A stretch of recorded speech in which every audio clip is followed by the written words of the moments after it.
Assalamualaikum warahmatullahi wabarakatuh. Perkenalkan, nama saya Andi Vidi Purnomo. Sekarang saya akan mengupas dan belajar budaya yang ada di Kabupaten Pasuruan, salah satu daerah di Jawa Timur yang kaya akan wisata dan budaya. Banyak hal-hal unik dan menarik serta indah untuk dipandang mata. Tak heran jika banyak wisatawan Nusantara hingga wisatawan mancanegara yang berkunjung ke Kabupaten Pasuruan. Ada yang sekedar berwisata hingga belajar seni dan budaya yang ada di Kabupaten Pasuruan. Khususnya adalah budaya batik.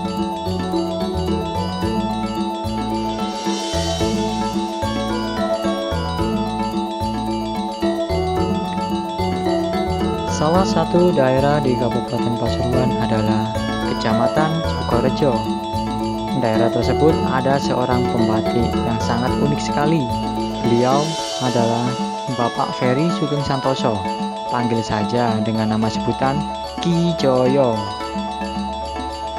Yang membedakan dengan batik-batik daerah lainnya, Ki Joyo menggunakan pewarna alam dengan memakai bahan pewarnanya dari kulit kayu, buah matawa, dan banyak daun-daun yang dipakai sebagai pewarnanya. Maka dari itu, Ki Joyo memberi sanggar batiknya dengan nama Alam Batik. Tak hanya itu saja, banyak karya yang sudah membawa nama baik Kabupaten Pasuruan. Banyak juga prestasi yang diraihnya. Ki Joyo membuat batik khas Kabupaten Pasuruan, salah satunya adalah batik Pak Krida. Dengan singkatannya, Penanjakan, Krisan, dan Sedap Malam. Kata tersebut diambil Ki Joyo dari beberapa destinasi wisata yang ada di Kabupaten Pasuruan.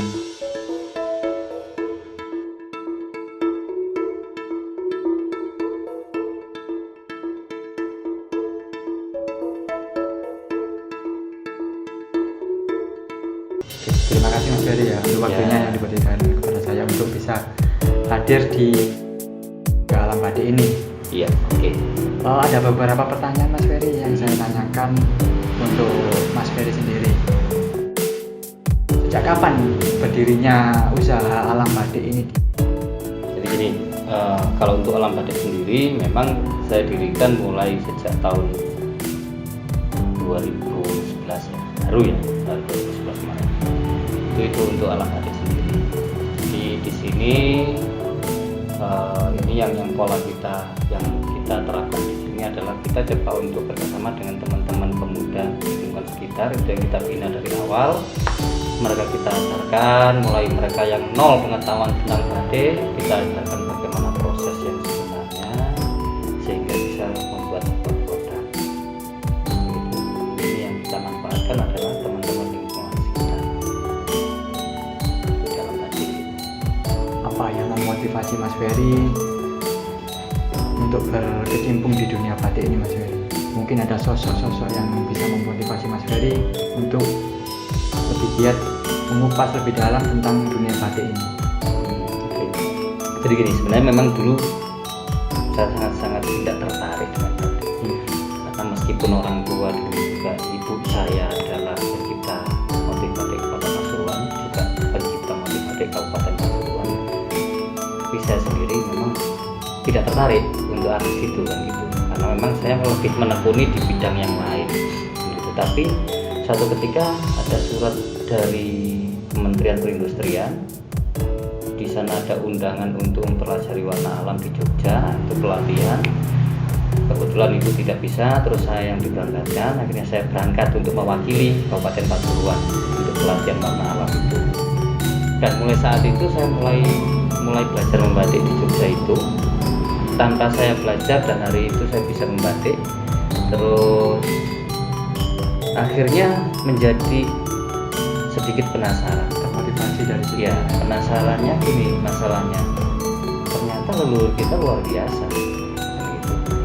bisa menciptakan sebuah selembar kain, ada gambar dengan pewarnaan alami itu tadi. Yang menjadi pertanyaan awal itu, siapa yang mengajari nenek-nenek kita itu sehingga bisa menciptakan seperti ini, dan itu awal pertanyaan saya. Kenapa?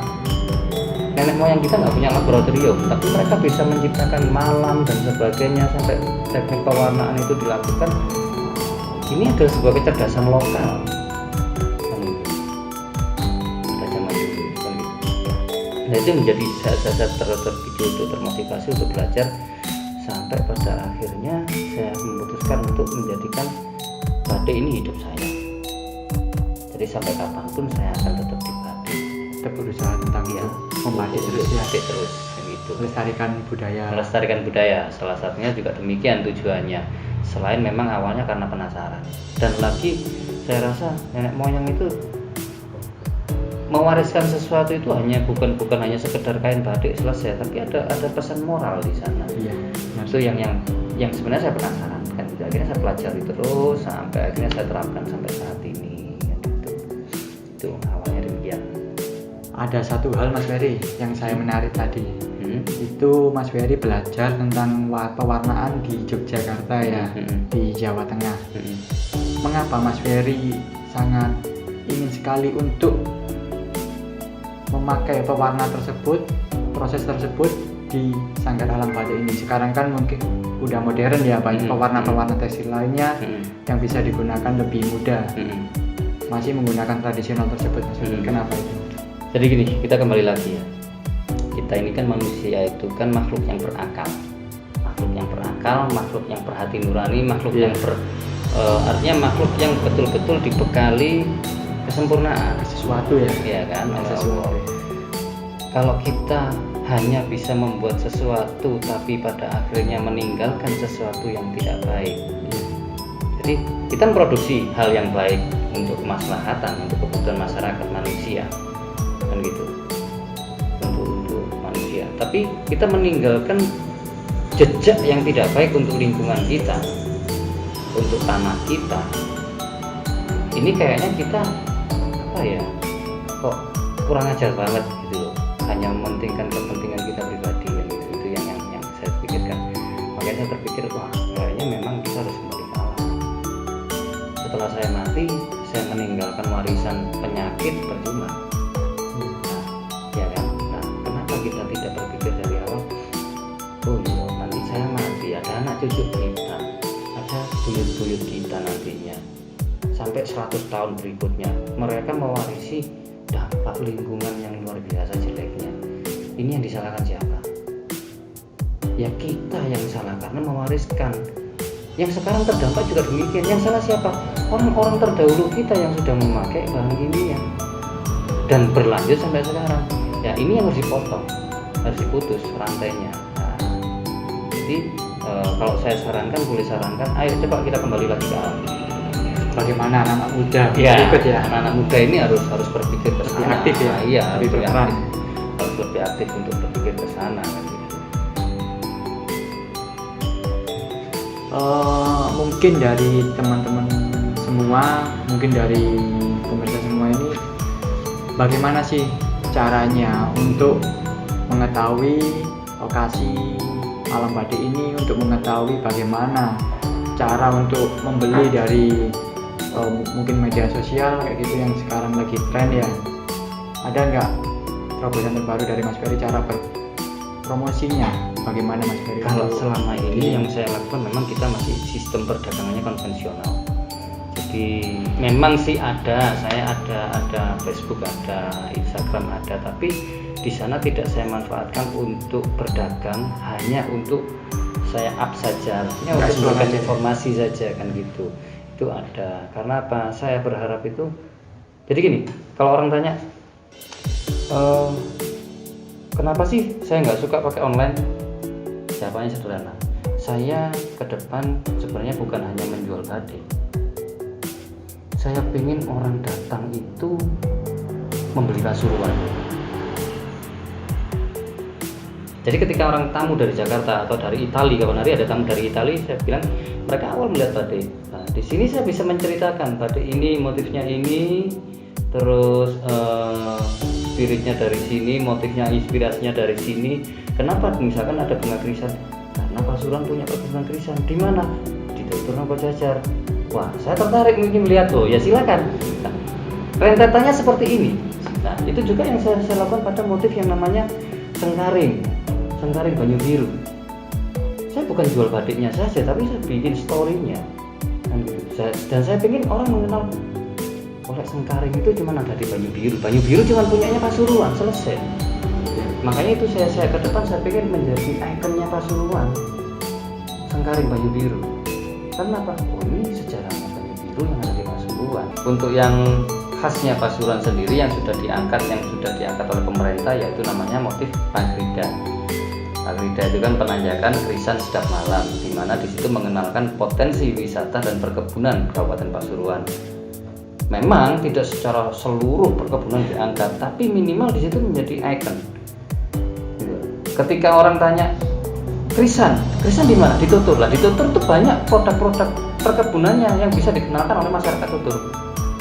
Misalkan sedap malam di mana? Di Bangil lah. Di Bangil ini bukan hanya sedap malam, tapi masyarakat bisa mengenalkan ada mangga, ada sirikaya dan sebagainya. Ada perikanannya, itu nanti yang perlu dikenalkan. Ada penanjakan. Nah, arah ke penanjakan sana banyak potensi wisata, potensi produk lokal yang bisa dikembangkan. Dan itu artinya kenapa itu menjadi sebuah nama? Saya rasa memang salah satu alasannya demikian. Selain memang nanti ada filosofi di dalamnya, kenapa kok sedap malam diangkatnya, kok bukan kembang tembelean kan gitu, kok bukan kembang anggrek kan gitu. Sekali ya, sebenarnya banyak sekali yang kalau kita bicara tentang batik, kita kupas satu persatu. Wah, saya rasa 1 bulan penuh kita tanpa berdiri duduk saja belum selesai, saya rasa gitu. Untuk harganya sendiri nih Mas Ferry, mungkin penasaran nih dari teman-teman semua, berapa sih harganya batik yang ada di alam batik ini? Saran mulai harga. Kalau batik yang ada di alam batik ini sebenarnya untuk harga itu relatif ya, artinya kan satu juga menyesuaikan kualitas dari bahan kainnya, terus tergantung dari prosesnya kan gitu. Jadi kalau harga kita ada kisaran harga mulai 200.000 sampai yang sudah pernah terjual juga harga 300 juta per satu lembarnya. Ya. Jadi kalau misalkan wah kok mahal 300 juta, kelihatannya mahal, tapi saya rasa tidak mahal karena sesuai dengan proses dan kualitasnya.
Terima kasih teman-teman yang sudah ingin belajar tentang budaya yang ada di Kabupaten Pasuruan, khususnya adalah budaya batik.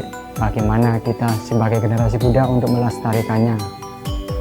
Bagi teman-teman yang datang ke Kabupaten Pasuruan atau ingin datang ke Kabupaten Pasuruan, jangan lupa untuk mampir ke Sanggar Alam Batik yang berada di Dusun Pajaran, Desa Gunting, Kecamatan Sukorejo.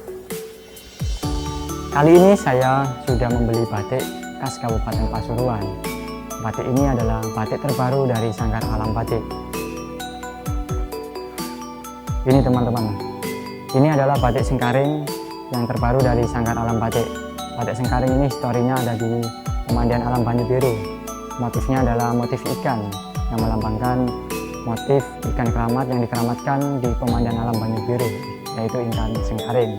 Bagi teman-teman yang datang ke Kabupaten Pasuruan, saya dan Bapak Ferry siap untuk memfasilitasi dan menunggu kedatangan Anda di Kabupaten Pasuruan. Saya Andi Vidi Purnomo, mohon pamit untuk teman-teman semua. Assalamualaikum warahmatullahi wabarakatuh.